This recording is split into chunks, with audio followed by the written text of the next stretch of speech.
All right, so this is part 3 of May June 2018 paper 5040 variant 12. Let's begin with 31. The diagram shows a loudspeaker that is producing a continuous sound wave of frequency 200 Hz in air. ये loudspeaker है हमारा और ये जो है वो कुछ ना कुछ साउंड वेव प्रोड्यूस कर रहा है. This diagram best shows how the sound wave causes molecule at P move during 1/20 यानी फ्रीक्वेंसी बता रहा है 1/200. फ्रीक्वेंसी का फॉर्मूला होता है ना 1 अपॉन टाइम पीरियड. तो टाइम पीरियड 200 है. तो कौन सा ऑप्शन होना चाहिए? तो जब यहाँ से ऑब्वियसली हमें पता है कि साउंड वेव्स एक लॉन्गिट्यूडिनल वेव है जिसमें होते हैं कंप्रेशन और रेयरफेक्शन. तो जब यहाँ से साउंड वेव जाएगा वो होगी कंप्रेशन और जब वापस आएगा तो वो होगी रेयरफेक्शन. तो कंप्रेशन और रेयरफेक्शन की कॉम्बिनेशन में ट्रैवल करेगा. साउंड लॉन्गिट्यूडिनल वेव है इसलिए. तो ए हमारा करेक्ट आंसर है. बी क्यों नहीं? क्योंकि ए डायरेक्शन में जा रहा है, वापस नहीं आ रहा है, इसलिए बी गलत हो गया. सी क्यों नहीं है? क्योंकि सी एक ट्रांसफर वेव है. ये जो डायग्राम बनी हुई है ट्रांसफर वेव की डायग्राम है जिसमें जो मॉलिक्यूल है वो 90 डिग्री में मूव करता है. That is why C is also incorrect. लेकिन डी तो बिल्कुल ही गलत है क्योंकि ये वर्टिकल है. तो A is the most sensible and suitable answer. Question 32. Which frequency is the range heard by healthy human ear? तो ये आपको पता होना चाहिए. इसकी जो रेंज होती है ह्यूमन हेयर की वो होती है 20 हर्ट्ज से लेके 20,000 हर्ट्ज तक. इसके बीच में जो वैल्यू होगी वो हमारा सही आंसर होगा. 12 मिली हर्ट्ज बहुत कम रेंज है. 20 हर्ट्ज से बहुत कम है. 12 हर्ट्ज अगेन 20 हर्ट्ज से कम है. 12 किलो हर्ट्ज 12 को किलो हर्ट्ज में कन्वर्ट करते हैं अगर हर्ट्ज में मल्टीप्लाई बाय 1000 तो 12,000 हर्ट्ज आ रहे हैं. क्या ये विद इन रेंज है? बिल्कुल है. C is the right answer. Again 12 megahertz बहुत ज़्यादा हो जाते हैं. तो D is incorrect as well. Let's jump to question number 33. What is one of the uses of ultrasound? Ultrasound का यूज़ होता है cleaning jewellery. This thing is fact. जबकि सैटेलाइट कम्युनिकेशन माइक्रोवेव का होता है या रेडियो का होता है. फ्लोरेसेंट ट्यूब जो होता है वो यूवी का है. ऑप्टिकल फाइबर इंफ्रारेड का है. ठीक है. Question number 34. ये काफ़ी ज़्यादा क्वेश्चन जो है ना रिपीट हो चुका है अलार्म सिस्टम वाला. इसको ज़रा गौर से देखिएगा. तो ये बैटरी लगी हुई है. इसका पहले मैकेनिज़्म समझ लेते हैं. ये बैटरी लगी हुई आयरन कोर है, ये हमारा आर्मेचर होता है, ये पिवट है और इसी तरह ये बेल है. अब क्या होता है कि जब बैटरी डिस्कनेक्ट होती है ना, तब क्या होता है कि अच्छा जब तक बैटरी कनेक्ट है तब क्या होता है? जब तक बैटरी कनेक्ट है तो यहाँ से करंट फ्लो करता है. यूँ होता है, ये इलेक्ट्रोलाइज़ होता है, फिर करंट यहाँ आता है, फिर दोबारा सेम साइकिल फॉलो होती रहती है और ये यहीं रहता है. जैसे ही बैटरी डिस्कनेक्ट होती है तो क्या होता है? करंट फ्लो करता है, ये ठक करके नीचे गिरता है, ठीक है? जिसकी वजह से क्या होता है, ये दोनों एक-दूसरे से मिल जाते हैं और फिर करंट बेल के अंदर फ्लो करना शुरू हो जाता है जिसकी वजह से बेल रिंग होती है, ठीक है? तो जब बैटरी डिस्कनेक्ट होगी तो क्या होगा? डिस्कनेक्ट नहीं होगी तब ये ऐसे ही रहेगा जैसा अभी पिक्चर में दिखा हुआ है. जब डिस्कनेक्ट होगी तब ये होगा कि आयरन कोर नीचे आ जाएगा करंट प्रोड्यूस होने की वजह से, जिसकी वजह से दोनों आपस में कॉन्ट्रैक्ट कर जाएँगे, फिर जो है वो बेल बज जाएगी. आयरन आर्मेचर फॉल करेगा और बेल बिल्कुल यही है कि रिंग करेगी. So A is our right answer. Question number 35. V is potential difference, I is current, R is a resistance, and T is time. Which expression has units of energy? अब वो आसान question है, में सीधा-सीधा वो बात कर रहे हैं एनर्जी की. एनर्जी का फ़ॉर्मूला क्या होता है? E इक्वल्स टू IVT या E इक्वल्स टू VIT जो भी कह लें एक ही बात है. वो कहाँ पे लिखा हुआ है? सी में. तो सी आंसर हो गया हमारा. I for current, V for voltage, and obviously T for time. Question number 36. A step down transformer has a primary coil and a secondary coil wound on a soft iron core. The primary coil is connected to 6 watt DC supply. अच्छा. आगे लिखा which statement number transformer is correct. तो मैं देख के समझ गया था ये बात कि भाई ट्रांसफार्मर में डीसी सप्लाई होती ही नहीं है. डीसी कैसे लगा दी? ऑलवेज हमेशा ट्रांसफार्मर में एसी होता है भाई. एसी डीसी का सवाल ही पैदा नहीं होता। तो अब ना इनपुट जाएगा ना वोल्टेज आएगा क्योंकि डीसी लगा दी। चेक करते हैं। द आउटपुट वोल्ट वही बात कर दी ना आउटपुट की। The output voltage is equal to 6 watts. अब वोल्टेज जाएगा ही नहीं तो 6 तक प्रोड्यूस कैसे होगा? ये गलत हो गया बिल्कुल। बी में लिखा हुआ है the output voltage is greater than 6 what. Again जाएगा ही नहीं वोल्टेज। सी में लिखा हुआ है the output voltage is less than 6 what but more than 0। वो 0 होगा, मोर देन 0 नहीं होगा। बी सी भी करेक्ट हो गया। डी में लिखा हुआ there is no output voltage. ऐसी बात है जब एसी की जगह डीसी लगा दी, जो गलत चीज़ लगा दी तो वोल्टेज नहीं होगा ना। तो D is our right answer. Let's jump to question number 37। Which symbol is used for light dependent resistor यानी LDR?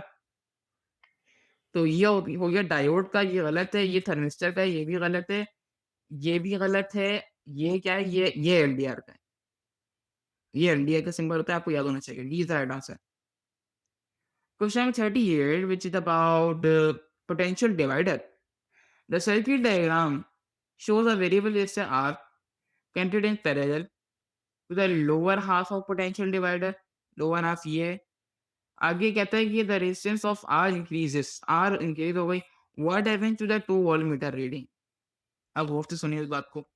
क्या हुआ कि ये वेरिएबल रेजिस्टर है, इसकी रेजिस्टेंस उन्होंने बढ़ा दी, तो अल्टीमेटली क्या हुआ कि यहाँ का करंट कम हो जाएगा। तो जब करंट आएगा, लेट्स से करंट अगर है 10 वोल्ट्स का, तो करंट आएगा यहाँ से, तो करंट यहाँ जाने के बजाय यहाँ क्यों जाएगा? यहाँ पे रेजिस्टेंस ज़्यादा है। जब उसको आसान रास्ता गिवन है तो वो यहाँ से चला जाएगा और फिर फर्दर वो यहाँ से चला जाएगा। ठीक है, यहाँ से नहीं जाएगा करंट, यहाँ से चला जाएगा।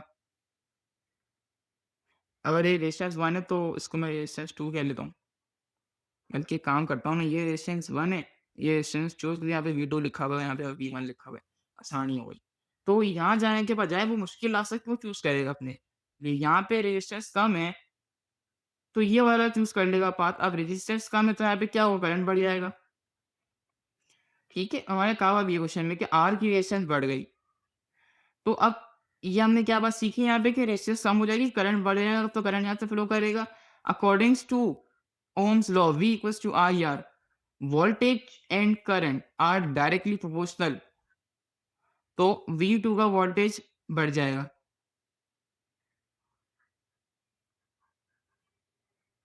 ए और सी गलत हो गए। अब यहाँ पे वोल्टेज बढ़ गया तो ऑटोमेटिकली यहाँ पे बढ़ गया वोल्टेज, तो ऑटोमेटिकली यहाँ पे वोल्टेज कम हो जाएगा। क्योंकि उसको बैलेंस करना है यहाँ का ईएमएफ।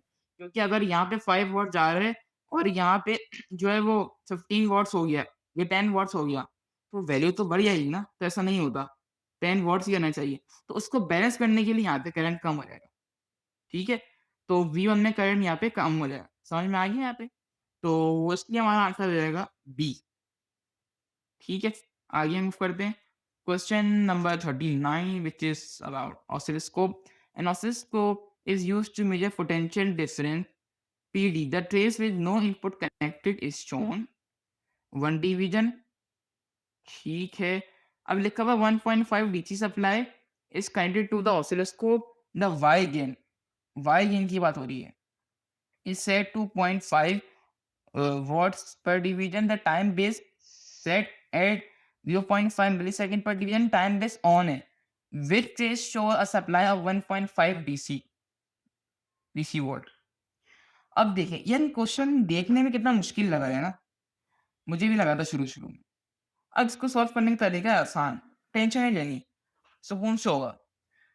अब क्या लिखा हुआ है यहाँ पे? 1 डिवीजन, और यहाँ पे क्या लिखा हुआ है कि वाई गेन का मतलब हो गया कि हमारी, जैसे कि मैथ से पढ़ते हैं ना, कि वाई गेन मान लीजिए हमारी लाइन होती है, वो हमेशा ये है वाई, ये हमेशा हमारी vertical line, sorry, x gain वाली जो लाइन होती है हमेशा वर्टिकल होती है, और वाई गेन वाली लाइन हमेशा हॉरिजॉन्टल होती है, हमेशा हॉरिजॉन्टल होती है।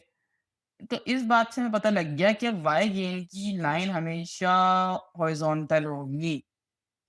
इसकी वजह से हमने क्या कर दिया? Option eliminate.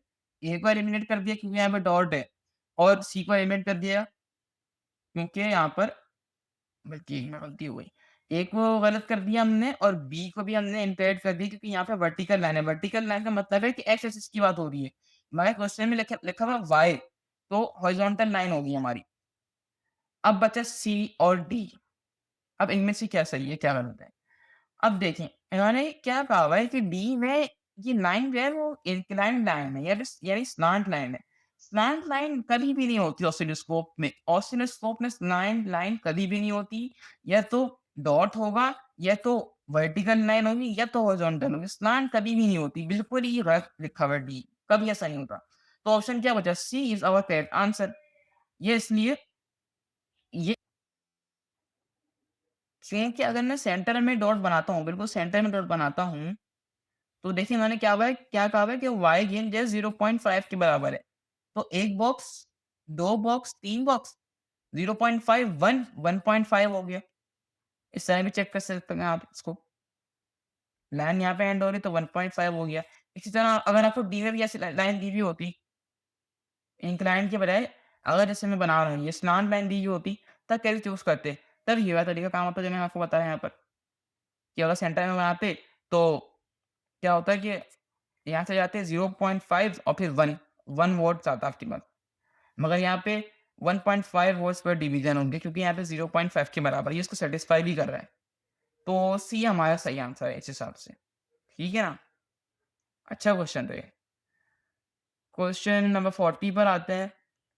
How many nucleons are in one neutral atom of the krypton isotope this? अच्छा, तो 36 यहाँ पे लिखा हुआ है, तो 36 हो गया इसका प्रोटॉन नंबर, और 84 यहाँ पे लिखा हुआ है, तो 84 हमारा हो गया मास नंबर, यानी न्यूक्लियॉन नंबर। तो अब हम देख लेते हैं कि क्या सही है। 36 जो प्रोटॉन नंबर है वो हमें न्यूक्लियॉन पूछ रहा है, यानी मास नंबर पूछ रहा है, इसलिए ए गलत हो गया, बी भी गलत हो गया। अब 84 यहाँ पे रखा हुआ है, तो ये न्यूक्लियॉन नंबर और मास नंबर से मैच कर रही है वाली, और ये वाला ऑप्शन। तो C is our right answer, where's D is obviously incorrect. So that's it for today. I will see you guys in the next video. Till then, Allah Hafiz. Take care.